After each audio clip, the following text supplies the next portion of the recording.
Kenichi शिरीहामा high school में पढ़ने वाला एक आम लड़का है जिसके स्कूल के कुछ बदमाश लड़के उसे हर रोज परेशान करते हैं। उसने अपने कराटे मूव्स का इस्तेमाल करके उन्हें सबक सिखाने की भी कोशिश करी लेकिन कोई फर्क नहीं पड़ा। स्कूल में उसका कोई भी दोस्त नहीं है इसलिए वो हमेशा मोटिवेशन की किताबें पढ़ता रहता है। लेकिन एक दिन उसे अपने स्कूल में एक लड़की मिलती है जिसके दादा का कराटे डोजो ज्वाइन करने के बाद उसकी जिंदगी पूरी तरह से बदल जाती है।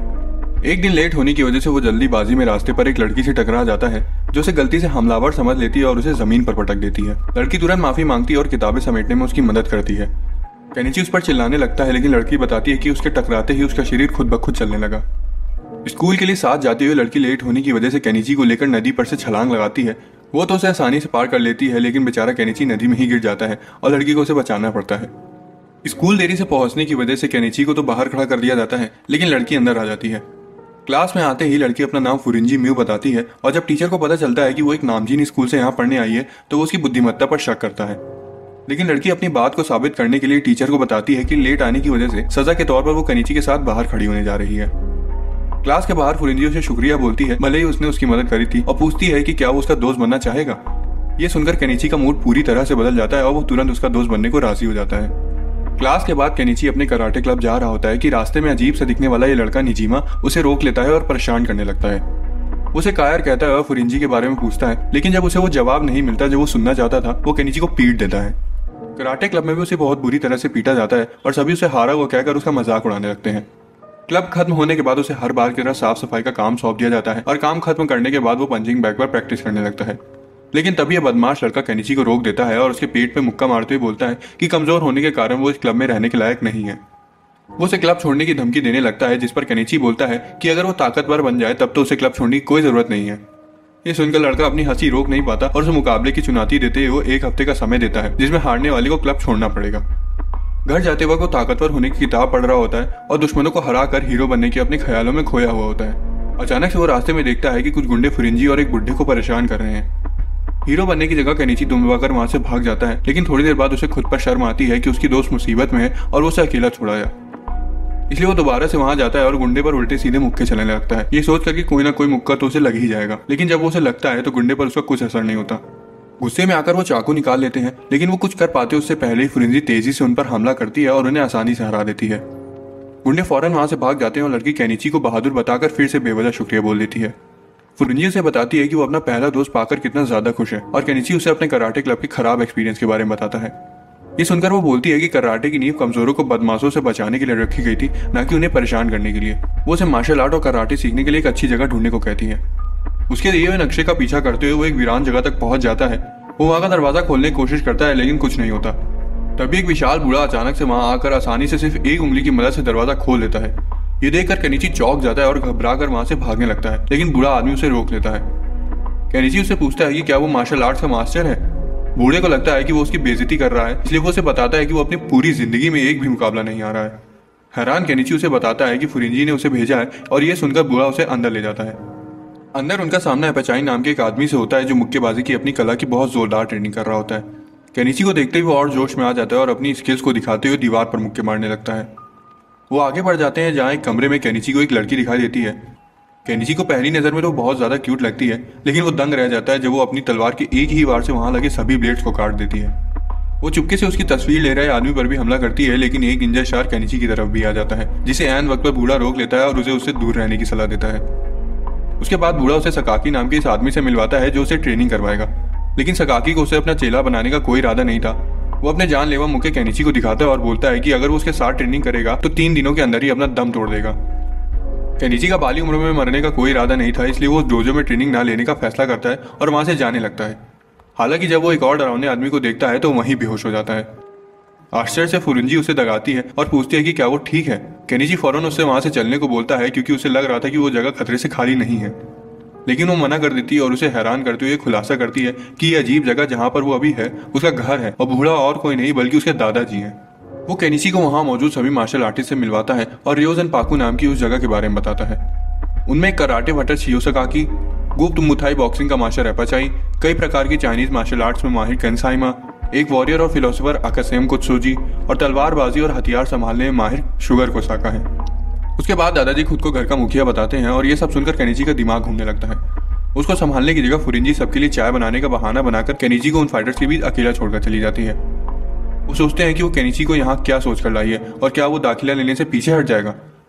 दादाजी उससे सीधा पूछते हैं कि क्या वो रियोजन पाकू में उनके साथ जुड़ना चाहता है, जिस पर वो पहले तो थोड़ा हिचकिचाता है लेकिन फिर हाँ बोल देता है, ये सोच कर कि उनके साथ जुड़कर वो भी ताकतवर बन जाएगा। मुच्छड़ उसके हाँ बोलते ही एक फॉर्म में उसे अपनी डिटेल्स लिखने को कहता है और उसे $200 हर महीने देने को बोलता है। उसकी बेरोजगारों वाली शक्ल देखकर मुच्छड़ पैसे कम करके 100 बोलता है और अंततः 50 तक आ जाता है। ऐसा लग रहा था कि उन्हें सिर्फ पैसों से मतलब है और जब तक वो उन्हें मिल रहे हैं उन्हें किसी चीज की परवाह नहीं है। तभी फुरिंजी सभी के लिए चाय लेकर आ जाती है और मास्टर्स को देने लगती है। दादा बताते हैं कि उनकी फीस इतनी ज्यादा इसलिए है क्योंकि उनकी आर्थिक स्थिति अभी ठीक नहीं चल रही है और ये केवल फुरिंजी के बही खाता ठीक से रखने के कारण ही वो इस आर्थिक संकट के दौरान जी पाए हैं। घर में उसकी बाकी जिम्मेदारियां सुनने के बाद केनिची को लगता है कि वो उसके साथ नौकरों वाला बर्ताव कर रहे हैं और कम से कम उसकी रक्षा करने के लिए वो रोजाना वहां आने की ठान लेता है। दादाजी अकासेम को उसका शिक्षक बना देते हैं क्योंकि उसके पास पढ़ाने का अनुभव है और वो काफी शांत स्वभाव का है। ट्रेनिंग शुरू होने से पहले केनिची को अपनी जान का डर सताने लगता है और उसे अपने फैसले पर पछतावा होने लगता है। बिना समय बर्बाद किए अकासेम केनिची से उसके मार्शल आर्ट के अनुभव के बारे में पूछता है। केनिची कोई अनुभव न होने की अपनी बात को स्वीकार करता है और स्कूल में धमकाए जाने के बारे में बताता है। अकासेम उसे आश्वासन देता है कि जुजुत्सु सीखने के बाद वो खुद को बचाने में सक्षम हो जाएगा और वो दूसरों के मुकाबले कम शक्ति बरतने का वादा भी करता है। लेकिन अपने जीवन का सबसे बड़ा झटका उसे ट्रेनिंग के वक्त मिलता है, जिसके एंड्योरेंस टेस्ट में उसे अपना बैलेंस बनाते हुए 2 बड़े मटकों को पकड़ कर रखना है और अगर वो थोड़ा सा भी लड़खड़ाया तो सुइयां उसे चुभ जाएंगी और वो नीचे से जल जाएगा। वो सोचता है कि अगर ये शुरुआती बढ़ाव है तो आगे उसका क्या हाल होगा। दूसरे मास्टर के साथ ट्रेनिंग करने के बारे में सोचते ही उसकी रूह कांप जाती है। जब वो लड़खड़ाता है तो सुइयां उसे चुभ जाती है और वो दर्द के मारे उछल जाता है। अकासेम उसे थोड़ी देर का ब्रेक देता है और फिर से उसे ट्रेनिंग के हिस्से के तौर पर एक टास्क देता है। केनिची को अकासेम को खींच कर दौड़ते हुए 3 ट्रेनिंग स्टेशन पार करके एक पार्क तक ले जाना है। उसके बाद अकासेम उसे रेस्ट दे देता है लेकिन केनिची इतना ज्यादा थक चुका था कि वो मुश्किल से चल पा रहा था, जिस वजह से वो फिर से डोजो छोड़ने की सोचता है। हालांकि फुरिंजी को देखने के बाद उसका मन बदल जाता है और वो वापस आने का फैसला करता है। अगले दिन उसकी असली ट्रेनिंग की शुरुआत होती है। उसे पानी से भरे 2 बड़े घड़ों को लेकर खंभों के बीच चलना पड़ता है। वो अकासेम से पूछता है कि मसल ट्रेनिंग के बजाय वो वास्तव में जुजुत्सु कब सीखेगा, जिस पर अकासेम बताता है कि पहले उसे अपनी ताकत बढ़ानी होगी।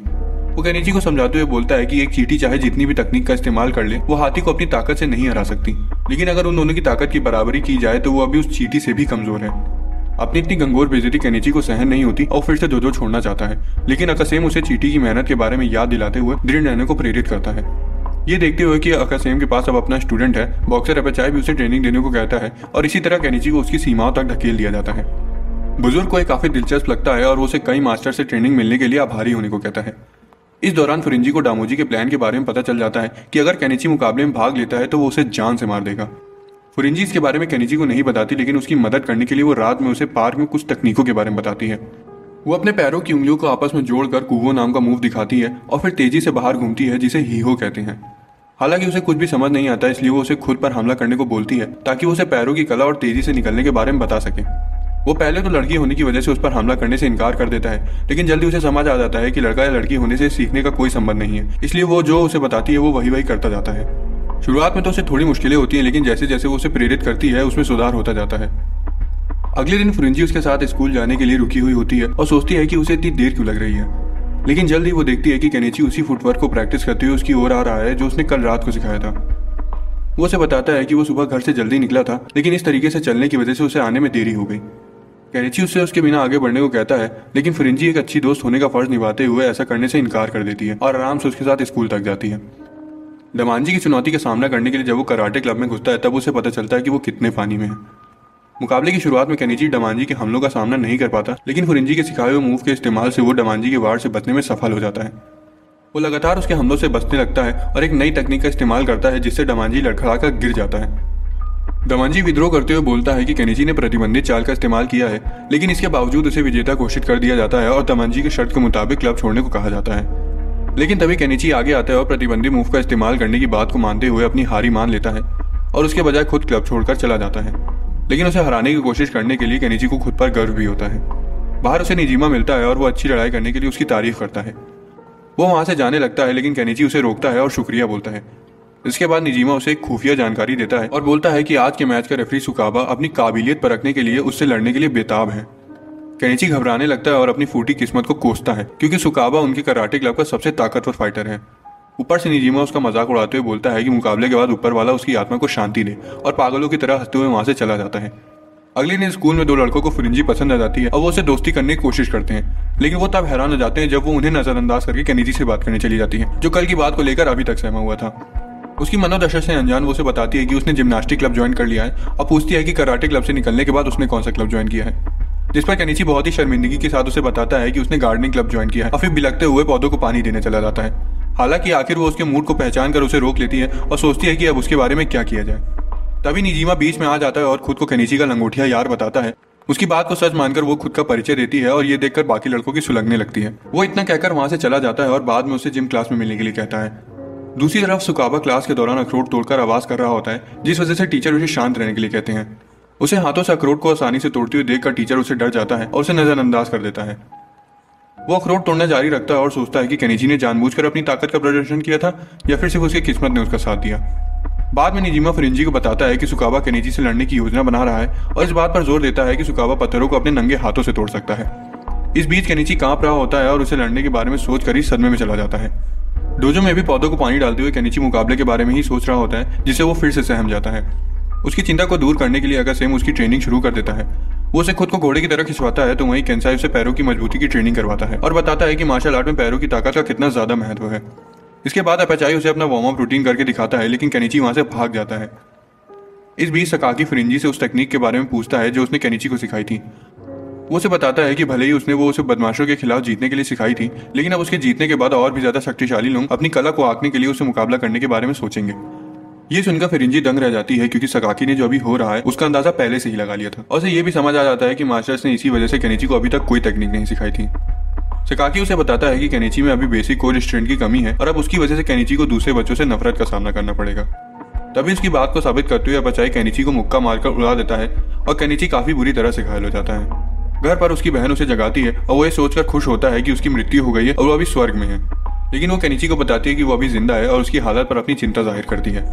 रात के खाने के वक्त उसके पिता उसकी चोटों के बारे में सवाल करते हैं और पूछते हैं कि जो डोजो उसने ज्वाइन किया है क्या वो वैध भी है, जिस पर वो मान लेता है कि डोजो की हालत ठीक नहीं है और वहां से उठकर चला जाता है। अपने बेटे की रक्षा करने के लिए उसके पिता बंदूक उठा लेते हैं, लेकिन केनिची की मां उन्हें दिलासा देती है कि केनिची का बिना पीछे हटे अपने डर का सामना करना उसके दृढ़ संकल्प को दर्शाता है, जिस वजह से उन्हें इस डोजो को चुनने के लिए अपने बेटे पर भरोसा करना चाहिए।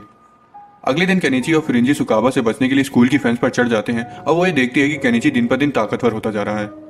जिम्नास्टिक क्लास में ताकाशिमा नाम की एक लड़की को उसकी शानदार परफॉर्मेंस के लिए तारीफें मिलती हैं, लेकिन जब स्ट्रेचिंग के दौरान फिरिंजी अपने लचीलेपन का प्रदर्शन करती है तो हर कोई उसकी तारीफ करने लगता है। ये देखकर ताकाशिमा उसे जलने लगती है और उसे पूरी परफॉर्मेंस के लिए चैलेंज करती है।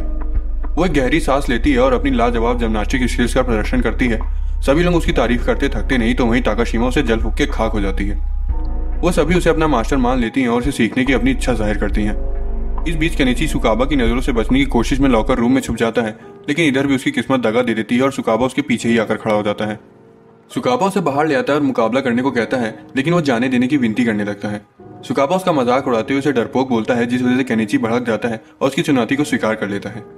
केनिची को सुकाबा बहुत बुरी तरह से पीट कर हरा देता है, लेकिन इसके बावजूद केनिची हार नहीं मानता और उसके पैर को कसकर पकड़ लेता है। सुकाबा ने उसका हाथ छुड़ाने के लिए उसे लात मारी और अंत में थक कर केनिची ने उसका पैर छोड़ दिया, लेकिन उसकी पकड़ इतनी ज्यादा मजबूत थी कि सुकाबा के पैरों पर निशान बन गया। फिरिंजी घर वापस आती है तो केनिची को वहां पाती है और उसे उसकी चोट के बारे में पूछती है, लेकिन केनिची उसे बताता है कि वो जीने से गिर गया और वहां से चला जाता है।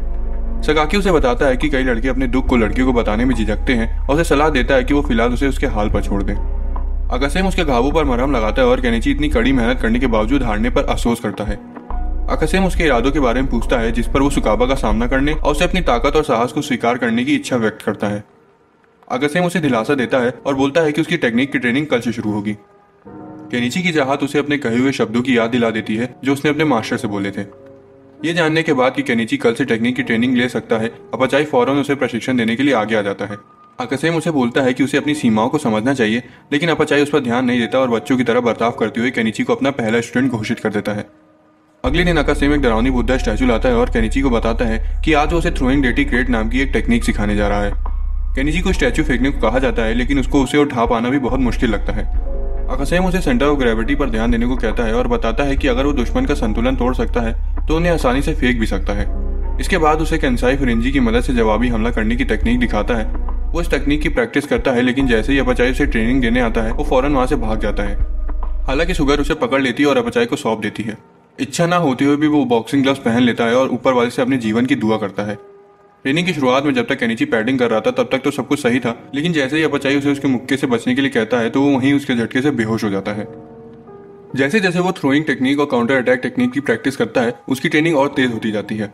हर बार जब वो स्टैचू को जमीन पर पटकता है तो अगली बार आसान होने की बजाय उसे उठाना और ज्यादा मुश्किल हो जाता है। इस समय सकाकी उसकी ट्रेनिंग को दूर से देखता है और वो धीमे धीमे उसे पसंद करने लगता है। वो 3 दिनों से ज्यादा रुकने के लिए केनिची की तारीफ करता है और स्टैचू को ध्यान से देखने को कहता है। अचानक से केनिची को दिखाई देता है कि स्टैचू पिछली बार से थोड़ी बड़ी है और उसे जल्दी अलग अलग साइज के बुद्धा स्टैचू से भरा कमरा भी मिल जाता है, जहां से अकासेम चालाकी से हर रोज उसकी स्टैचू बदल रहा था। उस पर दया दिखाते हुए सकाकी उसे 1 दिन की छूट देता है और एक नई टेक्निक सिखाने का ऑफर देता है। वो उसके अपोनेंट के कराटे स्टाइल के बारे में पूछता है, लेकिन केनिची उससे कहता है कि उसे नहीं पता। पहले तो सकाकी उसके जवाब पर भड़क जाता है, लेकिन जल्दी ही शांत हो जाता है और उससे सुकाबा का स्टैंड दिखाने के लिए कहता है जो वो दिखा देता है। सकाकी उसे बताता है कि सुकाबा का स्पोर्ट्स कराटे स्टाइल है और वो उसे एक ऐसी टेक्निक सिखाएगा जिससे वो 100% सुकाबा को हरा देगा। शुगर और अकासेम हैरान हो जाते हैं कि सकाकी किसी को सिखाने में दिलचस्पी दिखा रहा है। इसके बाद स्कूल में फ्रिंजी देखती है कि सुकाबा किसी लड़के को पीट रहा है तो बीच में आकर उसे रोक देती है। जब सुकाबा उसे छूता है तो फ्रिंजी उसके हाथ को झटक देती है। उसकी फुर्ती को देखकर वो उसे लड़ने को कहता है, लेकिन तभी केनिची अचानक से एक मर्द होने का कर्तव्य निभाते हुए वहां आ जाता है और उसे लड़ने से रोकता है और फ्रिंजी की बजाय उसकी ओर से सुकाबा को चुनौती देता है। वो केनिची को समझाती है कि वो अभी उसे लड़ने जितना ताकतवर नहीं है, लेकिन केनिची अपने फैसले पर अड़ा रहता है। मुकाबला शुरू होता है और केनिची सकाकी की सिखाई हुई टेक्निक को याद करता है। वो सुकाबा के चेहरे पर हमला करने जाता है, लेकिन दूसरा हाथ उसके पेट पर मार देता है। इस टेक्निक को यामाजुकी उबासा कहते हैं, जो कि सुकाबा जैसे स्पोर्ट्स कराटे स्टाइल वाले खिलाड़ियों के खिलाफ हर बार कारगर साबित होती है। केनिची सकाकी की कई हुई बातें याद करता है कि लोगों को चेहरे पर मुक्का खाने से अक्सर डर लगता है, इसलिए वो अपने चेहरे को ढक लेते हैं और वो इसी चीज का फायदा उठाकर उनके शरीर के दूसरे हिस्से को टारगेट कर सकता है। सुकाबा गुस्सा जाता है और उस पर हमला करता है, लेकिन केनिची अपनी पलटवार टेक्निक का इस्तेमाल करता है और आखिर में थ्रोइंग टेक्निक का इस्तेमाल करके सुकाबा को जमीन पर पटक देता है। स्टैचू के मुकाबले सुकाबा काफी हल्का था, जिस वजह से केनिची ने उसको आसानी से फेंक दिया। केनिची तेजी से उसके पास जाता है और देखता है कि कहीं वो मर तो नहीं गया, लेकिन उसकी पल्स चेक करने के बाद वो चैन की सांस लेता है। फ्रिंजी को यह देखकर अच्छा लगता है कि केनिची अपनी भलाई से पहले अपनी अपोनेंट की हालत की परवाह कर रहा है। डोजो में वो फक्र से बताता है कि वो सुकाबा से मुकाबला जीत गया है, लेकिन सकाकी उसे बताता है कि उसकी मुश्किलें तो अब शुरू होंगी और इसके बारे में उसे जल्द ही पता चल जाएगा। अगले दिन स्कूल में केनिची को थोड़ा अजीब लगता है क्योंकि उसके आसपास के सभी लोग उससे डरने लगते हैं। वो फ्रिंजी को इसके बारे में बताता है, जिसके बाद उसे पता चलता है कि निजीमा सुकाबा के खिलाफ उसकी जीत का ढिंढोरा पीट रहा है और उसकी वजह से उसे हड़काता भी है। हालांकि फ्रिंजी इस बार निजीमा का साथ देती है और खुलासा करती है कि उसी ने 2 गोलगप्पों के बदले उसको केनिची के बारे में बताया था। तभी वो देखते हैं कि 2 गुंडे मवाली उसको ढूंढ रहे हैं और उन्हें देखकर वो छोटे बच्चों की तरह निजीमा के पीछे छिप जाता है। यहाँ पता चलता है कि वो गुंडे रैग्नारॉक नाम की गैंग के मेंबर्स हैं और सुकाबा के खिलाफ केनिची की जीत को सुनने के बाद उसे चुनौती देने के लिए ढूंढ रहे हैं। उनके जाने के बाद निजीमा केनिची को डराता है और बोलता है कि 1 लाख येन के बाद हॉस्पिटल के बिल पर टैक्स नहीं लगता। केनिची डर के मारे कांपने लगता है और एक बार फिर से अपनी फूटी किस्मत को दोष देता है।